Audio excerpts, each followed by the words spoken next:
is our 14th episode. I'm super excited for a discussion.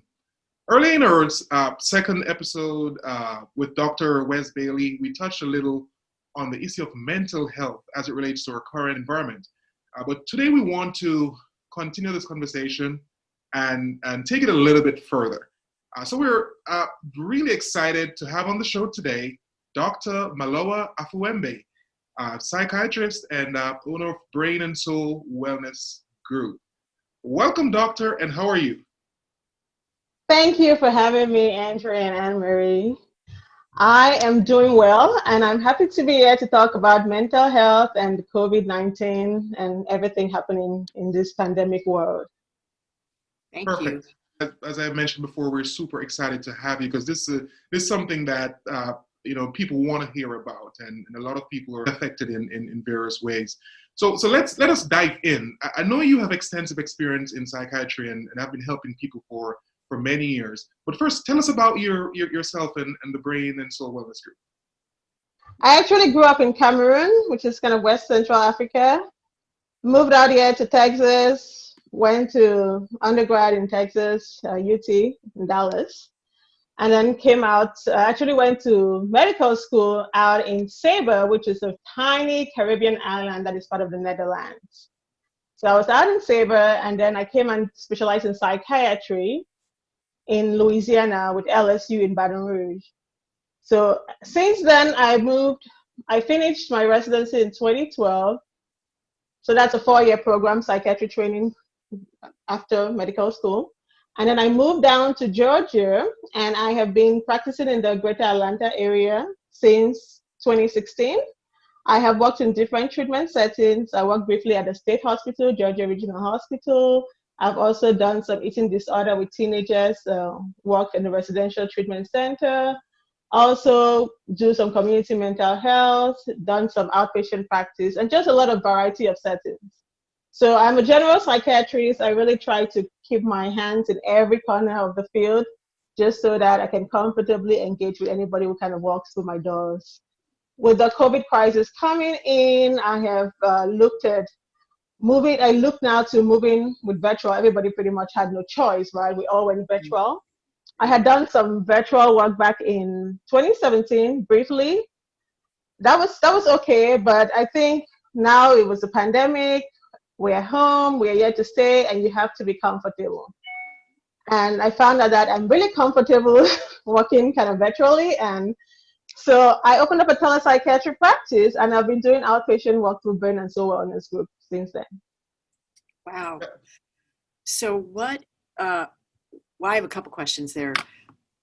First of all, let's explain to our listeners the difference between what you do as a psychiatrist and what a psychologist would do, because I know people conflate them all the time. And the second question is related to your telepsychiatry. So I'll let you answer the first question first. Okay.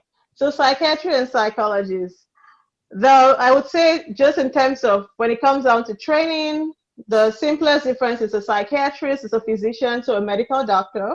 Mm-hmm. That's the biggest difference there. But when it comes down to what we are addressing and what we are helping people with, it's pretty much the same. We just do it a little bit differently. So psychiatrists, psychologists, we're both doctors that deal with mental illness, mental health, emotional and behavioral issues. Psychiatrists typically address that through using psychotherapy, which is kind of talk therapy, also using pharmacotherapy, medications, and then sometimes behavioral interventions. Now with psychologists, when they're addressing mental illness, there's much more of a focus in psychotherapy, the talk therapy part of things, and the behavioral interventions. Do you work with a psychologist sometimes, or do you partner, or do you get referrals from psychologists? Definitely we do, because as much as most psychiatrists are trained to do psychotherapy, over time, what we find is that with the managed care and everything going on, we have more so the medication side of things handled by psychiatrists. Some still do talk therapy, and more so the talk therapy side of things handled by psychologists and other kind of mental health professionals. So we typically would have a psychologist who see a patient, work with them for a while, because usually talk therapy is the first standard of treatment for most issues. And when things were not kind of progressing in the direction that you expect, you think, okay, maybe we need more aggressive treatment. We need to look at other things, consider other options, like maybe medical issues that are affecting the situation. Then you refer out to a psychiatrist who would kind of assess from that point.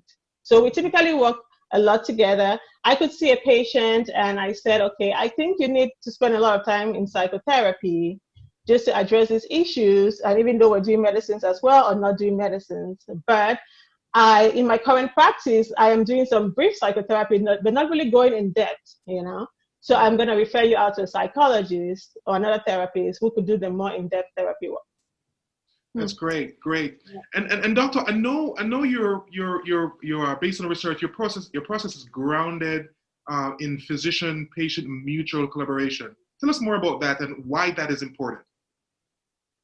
Well, that is actually the heart of medicine, and hopefully all treatment of every kind should come down to the mutual collaboration, but it's not always the case. That's true. But especially so in mental health, a really big part of the healing comes from that relationship that you have with this person that you can really tell the most intimate details to, you can really let your guard down. And so you form this relationship. So if you're not both working together in agreement towards the same goal, then there's not much chance of a lot changing. Things can change, but it's not as much progress as you would want. So ideally, the relationship brings a lot in the treatment plan. Of course. Walk us through your typical first meeting with a client, and what are your goals? So my first meeting, I introduce myself, say, hello, Andre, I'm Dr. Affuembey, I'm the psychiatrist here. Why are you here to see me? What brought you to seek out my services? So I want to know why you're coming to see me.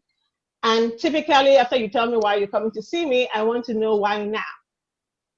And a lot of times, that's because most of the time we're the last stop. People really kind of avoid coming to see us just because of the history of stigma and a lot of things, right? And we really are kind of a culture of just make it work until you can make it work no more, right? So I want to know what is the most pressing issue right now, why you came to see me now.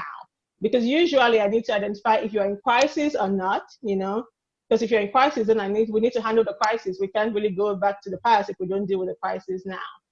And then the next thing I want to know is what your expectations of this visit are, because people may come in and say, oh, I didn't expect things to look like that, because the way they imagine the psychiatrist's office would be different from the other doctors that they see, and they're surprised to see that it really is kind of the same, except without an examination bed kind of a thing. So I want to know what your expectations are, and I want to know what your goals are. Why are you coming to see me? What do you need me to help you with? And what do you expect to achieve at the end of this relationship if we choose to kind of enter a doctor-patient relationship? And based on that discussion, then you can formulate the right direction or goals for them. Well, based on that discussion, I will be able to get the details about if we are in an urgent situation where we need to come up like a safety plan or a crisis management plan right now.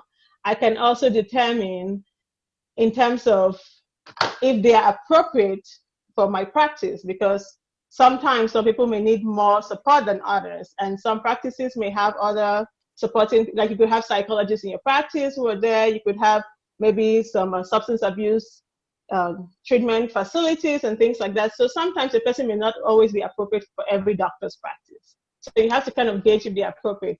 And then sometimes somebody is actually looking for a psychologist and they end up coming to see you, and then they find out, oh, you're not who I'm looking for, you know? I want to only talk. I don't want you to think to find out about my medical history. I don't want you to do anything else about me. I just want to get things off my chest, right? So with that information, you kind of get a very basic idea. And if you're all on the same page, then you proceed and do a psychiatric evaluation and kind of figure out what is going on with them. So how does that work in your telepsychiatry model? I mean, is it more challenging to not have the person in front of you live than it otherwise would be? Not necessarily, because the beauty in psychiatry is that we rarely have to touch you.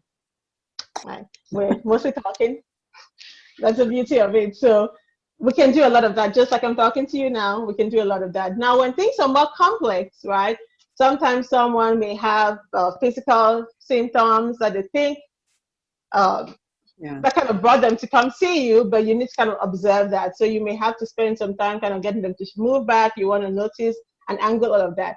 Chances are somebody who needs much of that is not a good candidate for a telepsychiatric practice. So you probably refer them to see somebody in person and say, I think you may have these effects or this body tics or something that need to be observed in person. So it really depends. But for the most part, I think psychiatry is one of those fields. Mental health is one of the things that really has very good data in terms of just having good response from online visits. Because we've been doing this for a long time. It's popular now, but we've been doing this for years.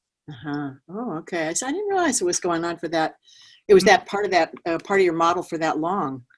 Well, not me personally, but I mean as a. I mean, yeah, in general, I didn't realize. Oh, that. yes, it has. Yeah. So it is National Suicide Prevention Month, which is kind of where we got the idea to continue this discussion from. What have you seen since COVID has hit? Have you seen changes in your clientele, or the kinds of people that are coming to you, or the numbers of people that are coming to you, and then is COVID, like if we named it, is COVID depression different from other depression? Assuming that depression is what brings people to suicide. Maybe I'm wrong. Am I wrong about that? Well, many things bring people to suicide, but depression being the most popular, the most common. Yeah. Right. But depression is really standing alone. It's standing with a lot of other things that usually make it worse and kind of take you there. Right. So typically you have the new clientele, I would say, would be the people who are referred out from your primary care doctors, who previously may have had issues that were kind of maybe a lot of anxiety, some depression, but nothing really that kind of impaired their daily life. Or even if it did, it was okay. They could still function. They could kind of push through and make it work. But now with COVID, maybe you lost your job. Now you got to watch your kids who are trying to work from home. So it's a lot going on. And when you have this delicate balance that you're already maintaining, it's hard to do that when the whole world is in chaos, right? Because in the pre-COVID world, you were already in a kind of a delicate balance. And now everything kind of tips over. So eventually you kind of say, I need help. And your primary care probably tries a few things and that's not working out. And then they send you out to come and see the psychiatrist. Mm-hmm. So on the other side, you have people who are already seeing a psychiatrist, but now with COVID, it's kind of like, okay, nothing really changes because I have been used to dealing with chaos for a while. I know what to do. I bring out those coping skills.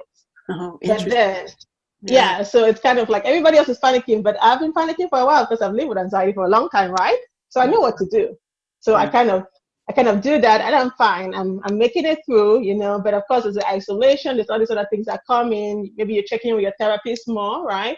Mm-hmm. And then you have people with everything going on, just like the people who were just balancing out this, the isolation, the uncertainty, all of that, just the stress of all of that kind of tips the scale. And so maybe they go into a relapse or their symptoms get worse or things are just not getting better as they otherwise would have, perhaps with time. The people who were maybe prone to it before, but didn't really express symptoms or even feel that they had an issue, COVID is kind of pushing them to the tipping point. Because it's exacerbating all of those things, like the whole idea of coping. Because I think, and I guess I had a question about anxiety, like is anxiety, because I think COVID is like the most anxiety producing situation we could be in practically. So is that's connected to depression, right? And the coping with anxiety, that burden, is that pushing people to the tipping point now? Are you seeing that? Well, typically anxiety, a lot of anxiety that kind of piles on and never really gets addressed, typically it follows a pattern where it ends up with depression because it's just a lot to handle. And mm-hmm. So it's only normal. It's hard to enjoy life when you're kind of tense all the time and you can't relax and you're worried all the time, right? So after a while, people would kind of go into that state of being depressed. And so now they present as depressed and anxious. And that's it. The difference between anxiety and depression. Okay. So anxiety is more in terms of general. When we talk about general anxiety, we talk about like people who worry too much. You worry too much. Sometimes you're restless, shaking. You're always waiting for the next bad thing to happen, have trouble relaxing, muscle tension, headaches. Sometimes some people actually present like with kids, they have a lot of stomach aches and things like that, right? And then some people have social anxiety. They're afraid to talk to other people. They feel like maybe embarrassed. People are judging them. Maybe separation anxiety for younger kids, afraid to leave their parents. So a lot of nervousness kind of when it comes with anxiety. While depression at the core of it is really just kind of a change in your mood, where your mood kind of goes down. So I was a person who is usually something good happens, I feel happy. Something bad happens, I feel sad, and then I go back to normal, right? But now, when I'm depressed, in terms of the clinical sense, I go down, perhaps for something bad happening, or for no reason at all, but my mood never really comes back up as it normally would. It just kind of stays down there. It's kind of depressed. I'm not enjoying life as I normally would. The things that normally I enjoy, I like to go bowling or something, that's no fun anymore. I do it, but I just can't get the same enjoyment. That would also affect your appetite, your sleep. Anxiety too affect your sleep. So yeah, that's the main difference. Okay. Yeah, and glad that you clarified that the differences. But for our audience, I know sometimes people may be depressed, and they don't really know that they're depressed, right? So I want you to talk about some key symptoms of depression. Okay. I think the key symptom of depression is about that enjoyment of life. What am I looking forward to? What am I excited about? What am I enjoying really? Am I just going through the motions and really kind of being mindless in my day-to-day life? You know, I have a routine, I follow the routine, I'm like a robot. There is no clear, I'm not really present. You know, I'm going through the motions, I'm going to work, I'm not really present. You would see there'll be trouble with concentration. A lot of people come and say, hey, they're sure they have ADHD. You know, I have adult ADHD, but they're probably depressed or anxious or something else going on. You know, so it's kind of the first thing that is like, okay, I am not really getting my work done. I used to be very productive. That's not happening the same way. So that functioning kind of really changes, right? Or people are commenting, what's going on with you? You used to always come out, you're fun, and now you just want to kind of stay to yourself. You're avoiding people. Then some people will have changes in like appetite. They're not eating as much. They have no interest in food, or they're eating too much. Sometimes there's weight gain, there's weight loss. Sometimes I can't sleep at all. I'm having trouble tossing and turning all night. I'm tired all the time. So it's really kind of a change from a person's baseline most of the time, except rarely some people are like depressed from childhood, which is kind of rare, but still happens. But for most people, it will be, I was functioning at this level. I had things I look forward to. I had a project at work I was doing. I enjoy my colleagues say, good job, you know, you feel good about that. But people, all of that is just blah. There's this general sense of blandness. There's not much enjoyment in that sense. So are these symptoms different for kids? For kids, it can be different. For kids, it can pretty much be the same, but one of the main differences that you will see in kids would be that they can sometimes be more irritable. So they're more angry and irritable than sad and down. So with adults, you see more of the sadness and being down. With kids, sometimes you see more just the kid is kind of irritable, angry, has this nasty attitude and really kind of getting in trouble with other people.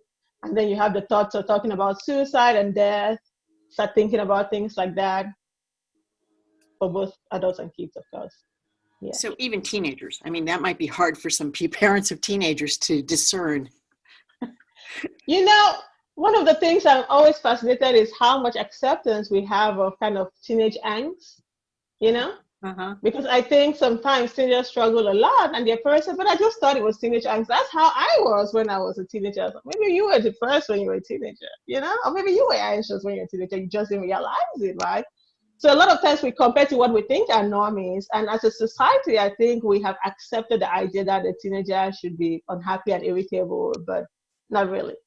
I think, am I right? It sounds like you have to know what the normal is for that person, because the way it's expressing itself can be different for each. Like somebody could eat too much, somebody could eat too little, right? Well, at the baseline of most of the things that we consider kind of illnesses and disorders, it's really about the impairment in your day-to-day function, right?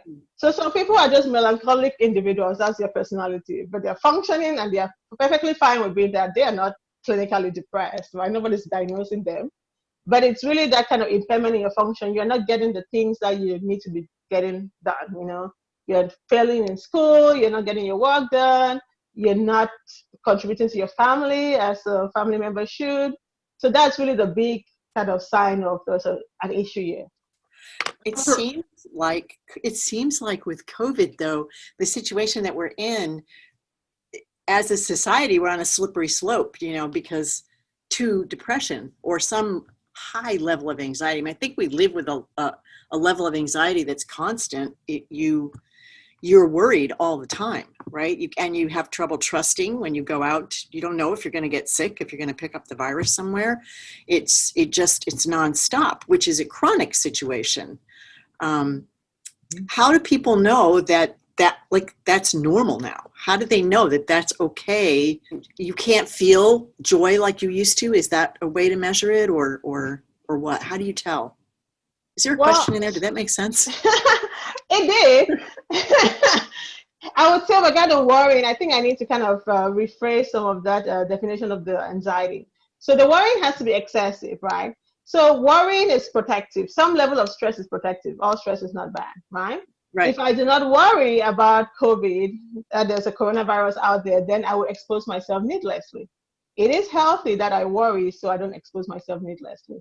But when my worry is excessive, where I desperately need to go to the grocery store, I need the food to feed my kids, perhaps I cannot afford to have somebody deliver it to me. I have access to a mask, and the government and all the health authorities say, wear a mask, wash your hands, get your sanitizer, and I still cannot go because I'm so worried about it. And we are at home and we have no food and we're struggling. That's a problem. Okay, gotcha. So that's excessive, and it is difficult to control, and it's interfering with your life. So from what I'm hearing, doctor, not all anxieties are bad, right? Oh, we need anxiety to survive. We will not survive if we did not have anxiety. Okay. But the anxiety disorder is a different thing. It's a different situation. Okay. Yeah. Okay. And that's great that you clarify all that, because even for me, I just always think if you're so anxious over everything, it's a problem. But Oh, yeah, anxiety hits. I have a daughter who's in the wildfires in California. I have one at UGA where there's 1,400 cases of COVID right now. I mean, my mother is 92 years old. She lives in Florida where they're just skyrocketing. I mean, it's just like, and that's normal. I know a lot of people who have a similar situation. So you're being bombarded by those concerns 24/7. I mean, there's no escape, right? So yeah, I guess it's okay. I'm okay because I'm worried about them.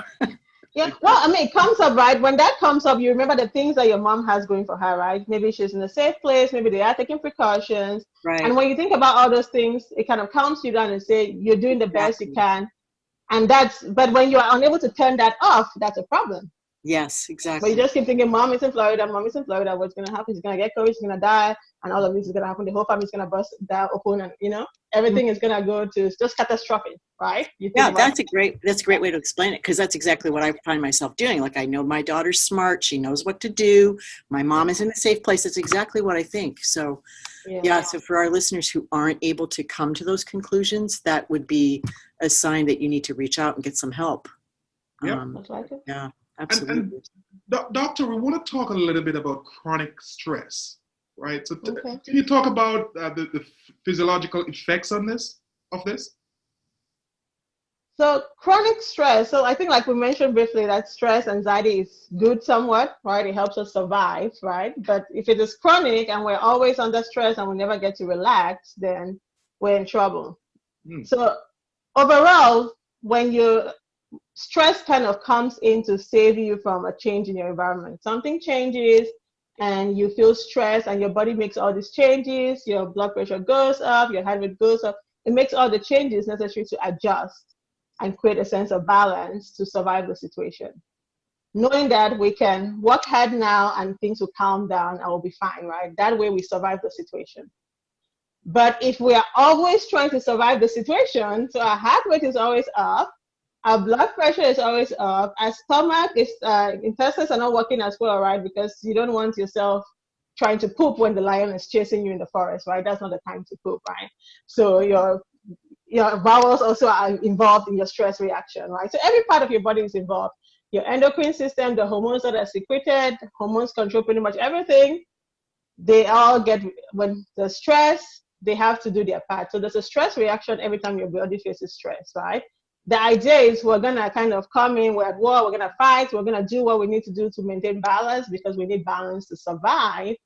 And after that, when the stressor is gone, then we're going to come back to normal. But if you are always under stress, which is what chronic stress is, right? Then you never really come back to normal. Your blood pressure is always high. Your cholesterol levels stay up. Your heart rate is up. You're not able to think clearly. You have memory issues. So many parts of your body is affected, right? We find that even over time, with a lot of stress, depending on how much the stress is and the intensity, all of that, you can actually even see in terms of the brain mass, like your brain is shrinking, right?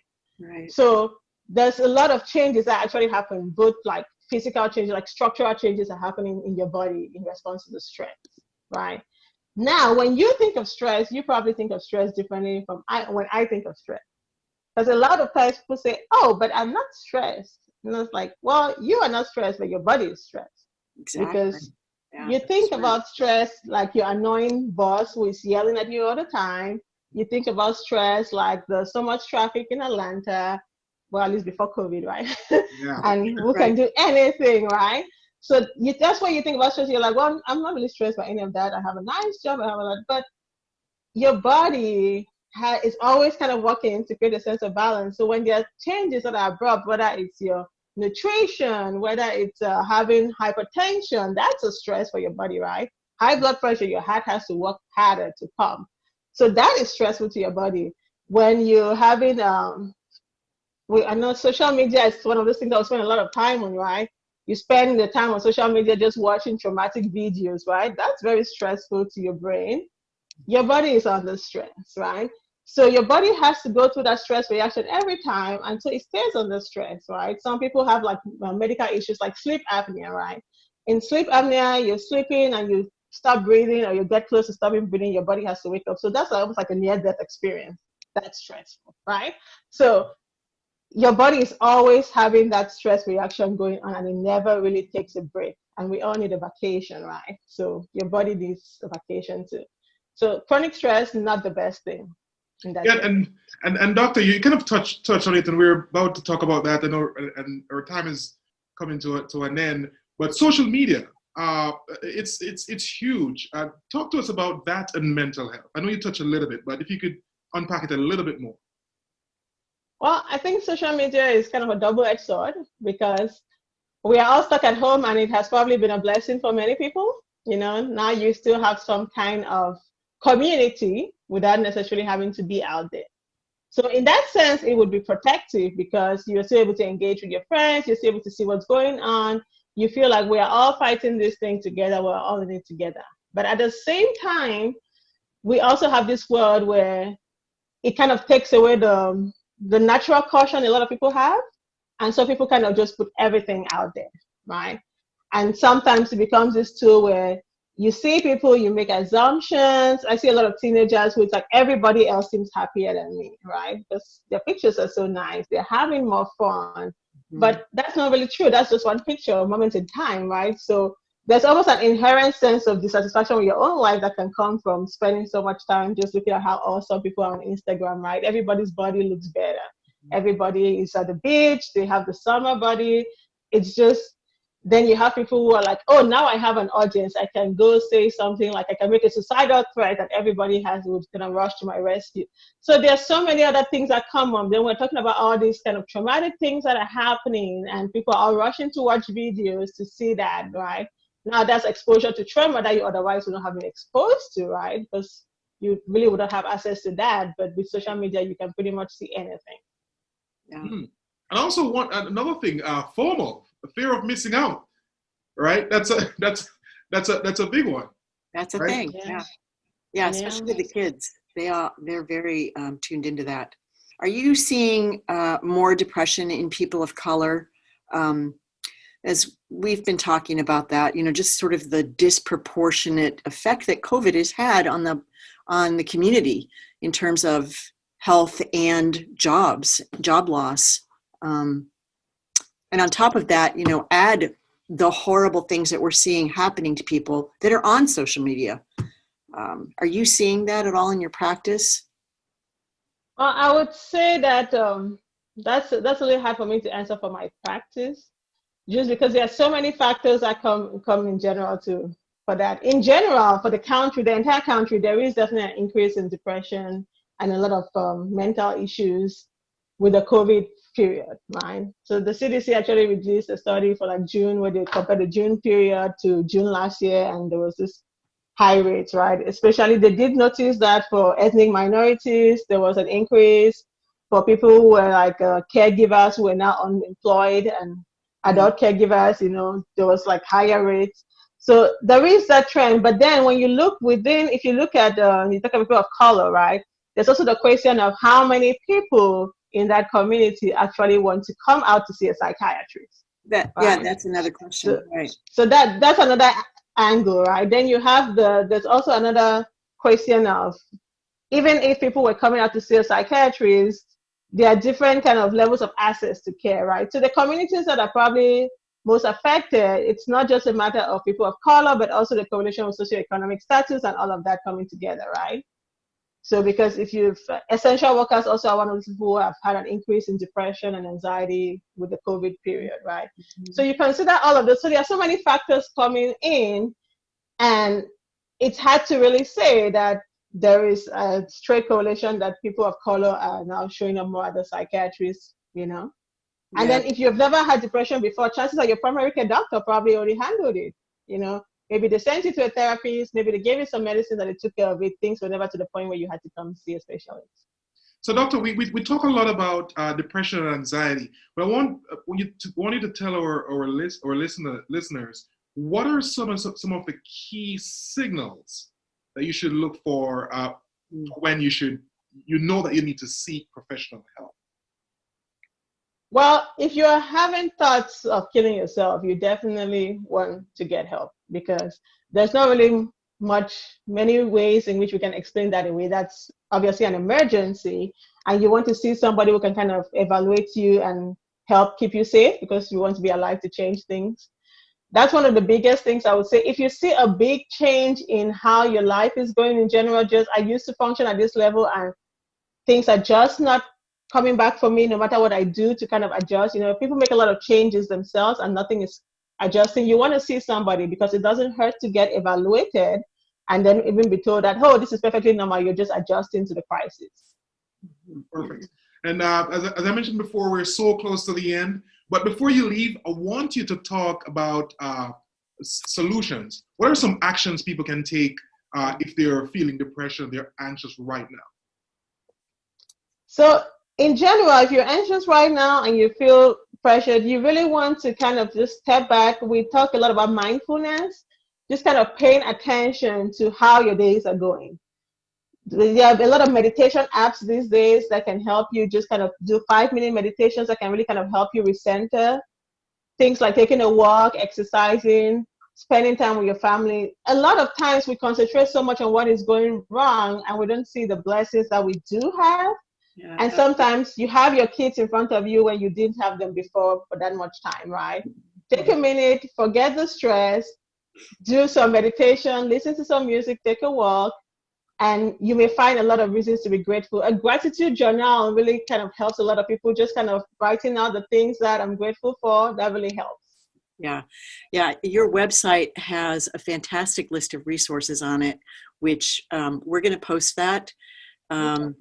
But if somebody wants to talk to someone anonymously or text, because, kids won't call, but they'll text, who would you recommend, or what site would you recommend that they go to? Well, in Georgia, we do have the Georgia Crisis, the Crisis and Access Line, okay? So they are a good resource. They can actually come to you. If you, in terms of suicide prevention, you can call them. There are kids you can also text in terms of suicide prevention. You can also call the Suicide Crisis Line too. So a lot of teenagers I know just they text the line, the Suicide Crisis Line. Other sources of resources, I have a lot of apps on my website, which is www.mybrainandsoul.com. You can check out their links to the American Psychological Association, American Psychiatry Association, a lot of different apps, and just a lot of resources that can be helpful in terms of how to cope with mental health symptoms. So just stress, emotional stress in this trying time.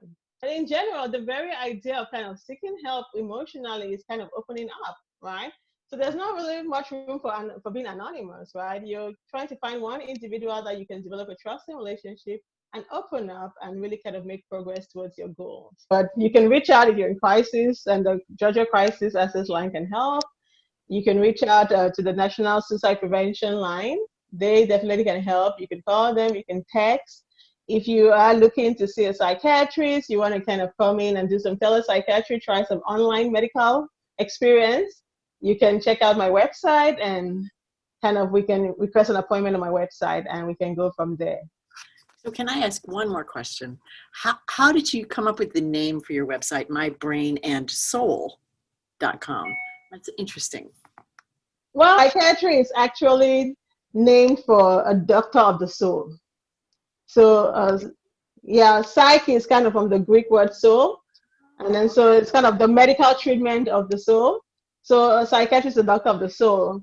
But at the same time, over time, as we have had a lot of kind of more of the scientific research and learning more about the brain, things are really very much brain science and brain anatomy and health focused kind of a thing. So hence the Brain and Soul Wellness Group. Yeah. Yeah.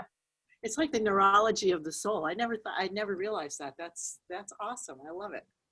Yeah, Yeah, pretty much. Website, mybrainandsoul.com for our listeners. Definitely, and we'll put that information up for viewers and so they can reach out to you. But Doctor, it has been a fantastic discussion. We learned a lot. And even at the end, we realized that this process to be effective, it has to be open. It's a journey of opening up, learning about yourself, actually discovering your soul and embracing who you are, you know. Yeah, so true, so true. Thanks again, and we hope we could have a part 2. I know our audience is going to learn a lot from today, and I hope we can even help someone who has been on the brink, you know, of doing something bad. Thank you so Definitely. much. Thank you so much for having me. I am always up to talk about anything that has to do with your mental health. It is my passion. All right. Thanks, Doctor, and stay safe and have a fantastic weekend. You too. Yep. Be safe out there.